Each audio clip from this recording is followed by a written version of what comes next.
जय हिंद साथियों। जैसा कि मुझे पता है आप सभी लोग एकदम अच्छे से विज्ञान का पेपर हल करके घर आ चुके होंगे। तो आइए अब हम पेपर को मिलाते हैं, आप सभी लोग कितने अंक सही करके आए हैं और कितने अंक आपको हासिल होने वाले हैं। तो जल्दी से पेन कागज और अपना पेपर उठा लीजिए और टिक लगा लीजिए। देखिए आप 70 में से कितने अंकों का काम करके आए हैं और साथ ही साथ मैं यह भी बताता चलूंगा कितने प्रश्न जो मैं वीडियो डालता हूं, जो आपकी क्लास कराता हूं आपके लिए विज्ञान की और अन्य सब्जेक्ट की, कितने कितने क्वेश्चन किस पेपर से आ रहे हैं, ज्यादा अंक आ रहे हैं या नहीं। तो दोस्तों हो जाइए तैयार पेपर को मिलाने के लिए। तो दोस्तों देखिए यहाँ सबसे पहले देख लीजिए, यहाँ पर लिखा हुआ है साफ साफ, यह 1/2023 का विज्ञान का पेपर है, ठीक ना। इसका कोड भी देख लीजिए दोस्तों, 824 है ना, 824 करके ईओ है। 824 वालों के देखिए, जो उत्तर प्रदेश में होते हैं कई पेपर बनते हैं, 6 से 7 पेपर बनते हैं। तो अलग अलग जगह का अलग पेपर होता है। तो ये 12 बंकी के हिसाब से आपका जो फैजाबाद मंडल के हिसाब से जो पेपर है, इसका मैं सोल्यूशन आपको कराने जा रहा हूं। तो देखिए आपको हम क्या कराते हैं। तो दोस्तों पहला प्रश्न आप सभी लोगों के सामने आने से पहले मैं आपको बता दूं, समय आपको मिला था 3 घंटे 15 मिनट का, जैसा कि ये सब लोगों को अच्छे से पता है। पूर्णांक आपका 70 अंक का होता है, जिसमें प्रयोगात्मक अंक भी आपको 30 मिलते हैं। 70 30 100 अंक का होता है।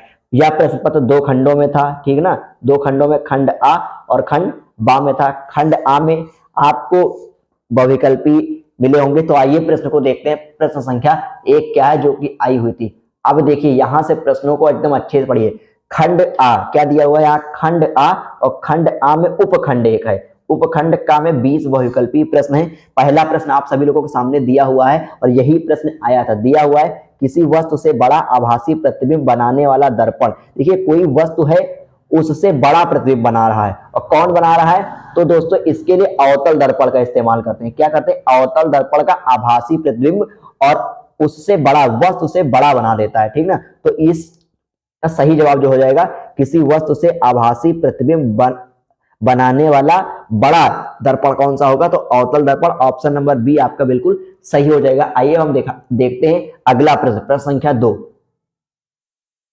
प्रश्न संख्या 2 में दिया हुआ है मानव नेत्र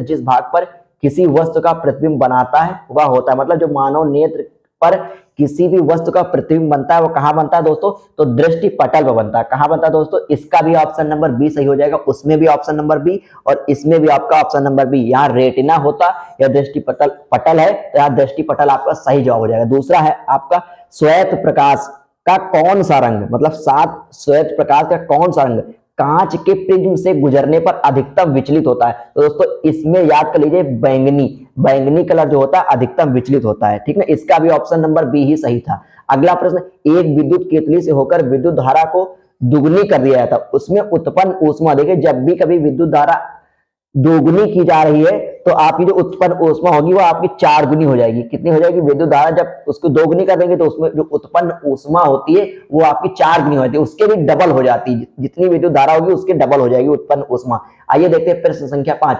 एक विद्युत चुंबक का क्रोड बनाने के लिए, दोस्तों क्या बनाने के लिए, एक विद्युत चुंबक का क्रोड बनाने के लिए सबसे अधिक उपयुक्त पदार्थ दोस्तों होता है मुलायम लोहा या नरम लोहा कहें इसको, ठीक ना। तो मुलायम लोहा या नरम लोहा होगा, इसका ऑप्शन नंबर बी हो जाएगा। एक विद्युत चुंबक का क्रोड बनाने के लिए सबसे अधिक उपयुक्त पदार्थ ये होता है। देखिए निम्नलिखित में से कौन सा किरण आरेख सही है। तो दोस्तों इसमें आपको अच्छे से ध्यान दे लेना है, ठीक ना। इसमें ऑप्शन नंबर जो हो जाएगा, ऑप्शन नंबर बी आपका सही हो जाएगा। आइए हम चलते हैं अगले प्रश्न की ओर। दिया हुआ है विद्युत मोटर एक उपकरण है जो परिवर्तित करता है। देखिए विद्युत मोटर जो है एक उपकरण है, सभी लोगों को पता है, लेकिन ये किस ऊर्जा को किसमें परिवर्तित करता है दोस्तों, ये विद्युत ऊर्जा को यांत्रिक ऊर्जा में बदलता है। कहां पर है ये, ऑप्शन नंबर डी में। विद्युत ऊर्जा को यांत्रिक ऊर्जा में बदलने का कार्य कौन करता है, तो दोस्तों विद्युत मोटर करता है। आपके हो गए प्रश्न 7। आइए चलते प्रश्न संख्या 8।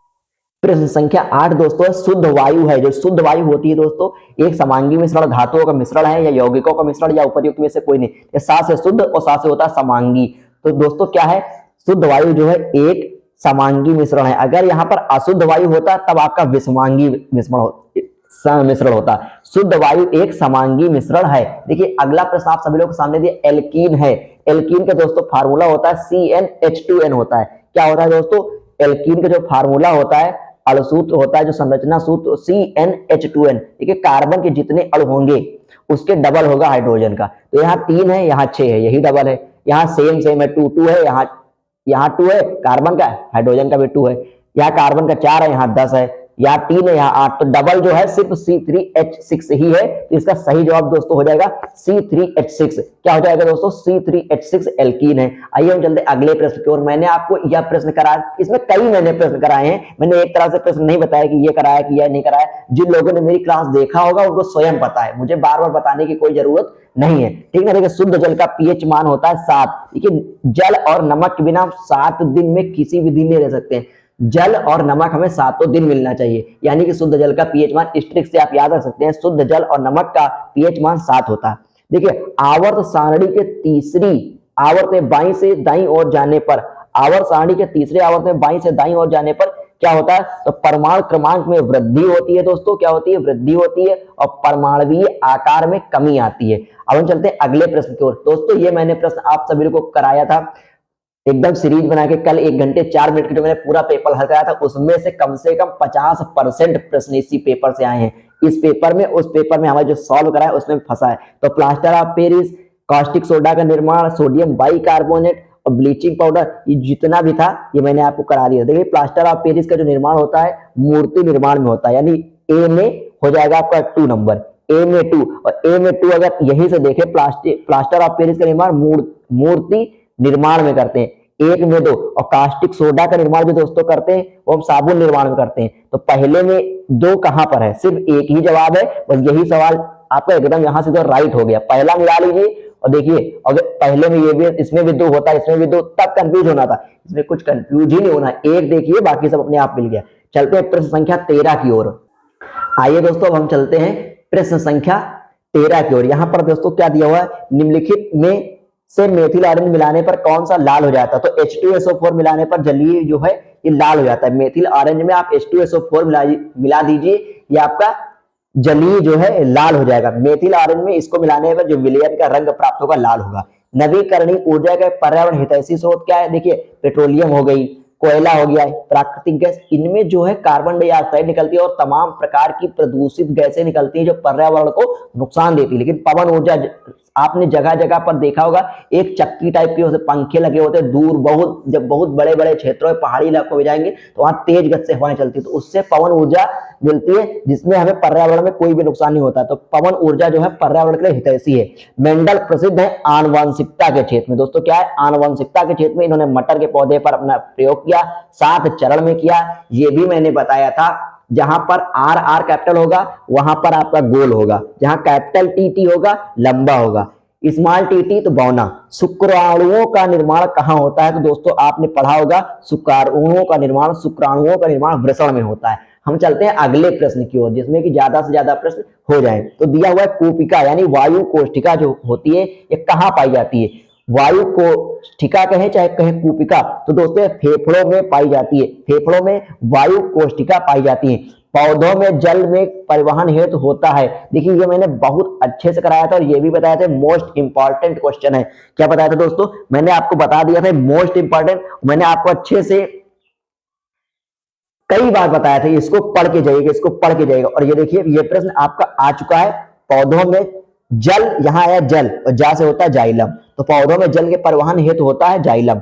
एक स्वस्थ व्यक्ति के में समान रक्तदाब जो ब्लड प्रेशर होता है दोस्तों 120/80 होता है। कितना होता है? 120/80। जब आप बीपी नपाने जाते हैं तो हाईएस्ट 120 और लोवेस्ट क्या होता है आपकी 80 होनी चाहिए, ठीक है ना। इससे ना कम हो ना इससे ज्यादा हो, तब अगर इससे ज्यादा है तो आपकी बीपी हाई है, इससे कम है तो आपकी लो हो जाती है। निम्नलिखित में से भारत के जल पुरुष के नाम से किसे जानते हैं? तो दोस्तों जो राजेंद्र सिंह हैं निम्नलिखित में से भारत के जल पुरुष के नाम से प्रसिद्ध है, ना कि बिंदेश्वर पाठक, जेसी चौधरी, सुंदरलाल बहुगुणा, इनमें कोई नहीं, राजेंद्र सिंह आपका सही जवाब हो जाएगा, ठीक ना दोस्तों। तो ये थे आपके 20 बहुविकल्पीय प्रश्न। अब हम चलते हैं लॉन्ग की तरफ और देखिए क्या क्या पूछा गया था। देखिए दोस्तों यहां पर दिया हुआ खंड बा, क्या दिया हुआ है? खंड बा दिया हुआ है और नीचे लिखा हुआ खंड बा का उपखंड का उत्तल दर्पण द्वारा, देखिए उत्तल दर्पण द्वारा ध्रुव और अनंत के बीच रखे एक बिंब का प्रतिबिंब बनने वाला नामांकित किरण आरेख कीजिए। इसमें आपको उत्तल दर्पण एक बनाना था, एक ध्रुव बनाना था, एक अनंत पर, एक बीच में वस्तु रख दी। परख देनी थी, जिसका जो प्रतिबिंब बने वो अनंत पर बने और इसके गुण बताने थे। इसमें कुछ भी नहीं था, बस आपको एक उत्तल दर्पण अच्छे से बता देना था, एक मुख्य फोकस, वक्रता त्रिज्या, एक वस्तु, अनंत पर उसकी परछाई बन रही है, आपका इसमें 2 नंबर हो जाता। वाहनों में उत्तल दर्पण को पश्च दृश्य के रूप में वरीयता क्यों देते हैं भैया हो, हमने आपको अच्छे से बताया था, वाहन जो लगे होते हैं उसके पीछे की साइड देखने के लिए, पीछे से आने वाले साधनों को देखने के लिए हम उत्तल दर्पण का उपयोग करते हैं। क्यों करते हैं? क्योंकि जो उत्तल दर्पण होता है वो बड़ी सी जगह में बनने वाली चीज को छोटी सी में बना देता है और उसमें एकदम सीधा दिखाई देता है, ठीक ना। तो इसलिए तो 4 नंबर की कहानी यहां से आपकी सेट हो गई। सिर्फ आपको अपनी रबड़ पेंसिल का यूज कर पटरी रख के बड़े अच्छे सुंदर से एक चित्र बनाना था, उत्तल दर्पण के बारे में थोड़ा बहुत लिख देना था, आपका काम हो जाता। वाहनों उत्तल दर्पण का प्रयोग मैंने आपको बता ही दिया, मोटरसाइकिल हो गए, ट्रक हो गए, बस हो गए, साइड में जो शीशा लगा होता है। आइए अगला देखिए, दिया हुआ है चित्र बनाकर समझाइए दीर्घ दृष्टि दोष कैसे संशोधित किया जाता है। देखिए किसी को दीर्घ दृष्टि दोष कैसे संशोधित किया जाता है। एक दीर्घ दृष्टि दोष युक्त नेत्र का निकट बिंदु 75 सेंटीमीटर है। इस दोष को दूर करने के लिए आवश्यक लेंस की फोकस दूरी क्या होगी बताइए। इसमें कुछ भी नहीं था और समान नेत्र का निकट बिंदु 25 सेंटीमीटर है। अगर आपने मेरी क्लास बहुत अच्छे से एक एक प्रश्न किया था तो दोस्तों मैं इस चीज को एक बार फिर से आपको एहसास दिलाना चाहता हूं, हमारे पेपर से बाहर कुछ भी नहीं आया है। बस आपको इतना ध्यान रखना है, जो बड़े बड़े क्वेश्चन है मैंने छोटे छोटे खंडों में कराए थे। देखिए अगला प्रश्न, किसी चालक का प्रतिरोध किन बातों पर निर्भर करता है। तो मैंने आपको ओम का नियम बताया था, ओम का नियम जो बताया था उसने बताया था आपको कि जब किसी भी चालक तार है उसकी भौतिक अवस्थाएं ताप दाब में कोई परिवर्तन ना हो तो उसमें उत्पन्न विभवांतर जो होगा धारा के समानुपाती होता है। तो इसमें हम लिख सकते हैं कि किसी चालक तार में जितना विभवांतर बढ़ेगा धारा उतनी बढ़ेगी, धारा का मान कम होने पर आपके विभवांतर में कमी आएगी। तो एक विद्युत बल्ब पर 80 वोल्ट लिखा है, क्या लिखा है 80 वोल्ट और यानी विभवांतर, और संचालित करने पर 10 एम्पियर विद्युत धारा प्रवाहित होती है। तो बल्ब को 200, एकदम इजी ये क्वेश्चन था दोस्तों, एकदम इजी। यदि आपने इसमें थोड़ा सा भी दिमाग लगाया होगा उसे श्रेणी क्रम में जोड़ना चाहिए जिससे उतनी धारा ले सके, ठीक ना। मैं एक वीडियो बनाऊंगा जिसमें न्यूमेरिकल करा दूंगा, तो आप पहले आप देख लीजिए पेपर में आया क्या क्या था। मैंने 1 किलोवाट घंटा को परिभाषित कीजिए वाले क्वेश्चन को मैंने कराया था। 1 किलोवाट घंटा में कितने जूल के बराबर होता है बताया था मैंने, 3.6 इंटू 10 की पावर 6 होता है। क्या होता है 3.6 इंटू 10 की पावर 6। ये 6 नंबर का दोस्तों प्रश्न था। अगर आप किलोवाट घंटा को लिख कर चले आए और 1 किलोवाट घंटा में इतना लिख दिया तो आपको 6 में 3 नंबर रोकने वाला कोई नहीं। फिर आगे देखिए, यहां दिया एक विद्युत केतली पर 220 वोल्ट 2.2 किलोवाट अंकित है, या 3 घंटे के लिए कार्य करती है। समय दिया है, प्रयुक्त ऊर्जा तथा प्रवाहित विद्युत धारा, यानी कि यहाँ W आपको निकालना है, प्रवाहित विद्युत धारा I की गणना करनी थी। इनमें दो में से एक करना था कोई, इसमें से चुंबकीय क्षेत्र वाले पे, किसी चुंबकीय क्षेत्र में धारावाही चालक पर लगने वाले बल को बढ़ाने के लिए 2 उपाय बताइए। इस प्रभाव पर कार्य करने के लिए एक उपकरण का नाम बताइए। नामांकित चित्र की सहायता से फ्लेमिंग के बाएं हाथ का नियम बताइए। मैंने फ्लेमिंग के बाएं हाथ का नियम आपको अच्छे से बता दिया था। आइए अब देखते हैं निम्नलिखित आईयूपीएससी के नाम। देखिए यहाँ पर आईयूपीएससी इसमें 4 पूछे गए हैं, 4 के चारों मैंने एक वीडियो बनाई है, 1 घंटा की क्लास है, उसमें आईयूपीएससी मैंने 4 के चारों आपके करा दी हैं। यदि आप नहीं विश्वास करते हैं तो जाकर अभी एक बार 1 घंटे 4 मिनट की जो क्लास है उसमें देख लीजिएगा इन चारों के आईयूपीएससी हैं या नहीं है। अगला प्रश्न दोस्तों दिया हुआ है, क्लोरीन परमाणु क्रमांक 17 इलेक्ट्रॉनिक विन्यास लिख दे। क्लोरीन का जो परमाणु क्रमांक होता है इसका इलेक्ट्रॉनिक विन्यास लिखना है। तो दोस्तों इसका इलेक्ट्रॉनिक विन्यास लिखने के लिए मैंने बताया था आपको, पहले खाने में 2 होता है, फिर उसके बाद 8 होता है, फिर 8 होता है, कितना होता है 2 होता है, 8 होता है, फिर 8 होता है ना, इस प्रकार। फिर उसके बाद 16 होता है, फिर 16 होता है, इस प्रकार 32 होता है। तो इस ऐसे होता है। लेकिन यहां पर क्या करना है, यहां पर हमें इसमें हमें सिर्फ परमाणु क्रमांक का 17 तक ही ले जाना है। तो दोस्तों इसका अगर परमाणु क्रमांक हम निकालेंगे तो किस प्रकार से निकालेंगे, देखिए इसका इलेक्ट्रॉनिक विन्यास निकालना है। तो इसमें हम लिखेंगे इलेक्ट्रॉनिक विन्यास में 2,8 8,8,7 जो हो जाएगा, ये आपका सही जवाब इलेक्ट्रॉनिक विन्यास हो जाएगा। आवर्त सारणी में इसकी स्थिति बतानी थी तथा इसकी संयोजकता लिखनी थी। इसकी संयोजकता देखिए यहाँ पर एक पूर्ण पहला कोष्ठक जो आपका के होता है ये पूर्ण है, एल भी आपका पूर्ण है, इसमें 1 की कमी है, या ये 7 इलेक्ट्रॉनिक, ये जो 7 है ये मुक्त अवस्था में है। तो जब मुक्त अवस्था में इलेक्ट्रॉनिक विन्यास होते हैं तो इन्हीं को कहते हैं इसकी संयोजकता। तो इसकी संयोजकता 7 हो जाएगी।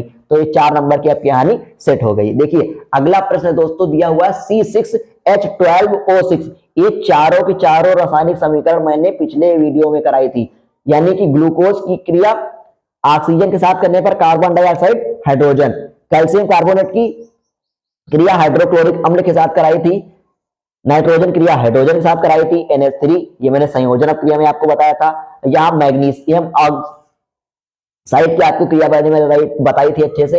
ये चार की चारों क्रियाएं मैंने आपको बताई थी और इसमें करना क्या था, संतुलित सिर्फ आपको करना था, तो मैंने संतुलित करना आपको बताया था। मैंने आपको 4 टिप्पणी लिखनी बताई थी। मैंने कहा था भर्जन पढ़ लीजिएगा, निस्तापन पढ़ लीजिएगा और एक प्रतिस्थापन अपक्रिया। देखिए ऑक्सीकरण मैंने आपको पहले बता दिया था, एकदम इजी है। जब किसी भी चीज की क्रिया ऑक्सीजन के साथ कराते हैं तो उसको ऑक्सीकरण कहते हैं, लेकिन प्रतिस्थापन अपक्रिया और भर्जन कुछ मोस्ट इंपॉर्टेंट था, तो इसके बारे में मैंने वीडियो में आपको एकदम डिटेल से एक एक परिभाषा अच्छे से समझाई थी। किसके बारे में, प्रतिस्थापन और भर्जन के बारे में। जिन विद्यार्थियों ने, मेरे जितने विद्यार्थियों ने पढ़ा होगा उनका कार्य निपट गया होगा। आइए अब चलते हैं दीर्घ उत्तीर्ण प्रश्नों की ओर। दिया हुआ मेंडल के नियमों का वर्णन कीजिए। मेंडल जो थे इन्होंने तत्वों का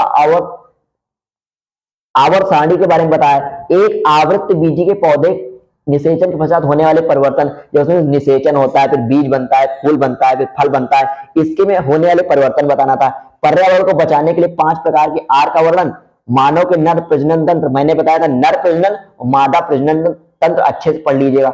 पुष्पी पादपों में लैंगिक जनन पर एक निबंध लिखिए। तो दोस्तों अगर सही से देखें तो इतना टाइट पेपर नहीं आया है जितना आप सभी लोग सोच रहे होंगे कि बहुत टाइट आएगा, बहुत टाइट आएगा। देखिए यहाँ पर अथवा लिखा हुआ है, चाहे नर प्रजनन तंत्र बना के आए, चाहे पुष्पी पादपों में लैंगिक जनन पर एक निबंध लिखे। तो जो आपको इजी लगा हुआ होगा वही आपने किया होगा। तो ये आज का इंपॉर्टेंट पेपर था जो मैंने आपको पूरा पेपर अच्छे से दोस्तों करा दिया है। यदि आप चाहते हैं कि जितने प्रश्न मैंने कराए हैं उतने आपके सही, मान लीजिए यदि आपने मेरी क्लास की होगी तो सही हुए होंगे। यदि आप चाहते हैं आने वाले समय में इंग्लिश और सोशल साइंस का जो पेपर होने वाला है, क्या इंग्लिश और सोशल साइंस, उसमें आपके अधिक से अधिक अंक आए दोस्तों, तो आपको हमारे चैनल के साथ जुड़ जाना चाहिए और चैनल को कर लेना चाहिए सब्सक्राइब। और जो भी वीडियो आ रहे हैं उसको एकदम डिटेल के साथ अच्छे से देखिए।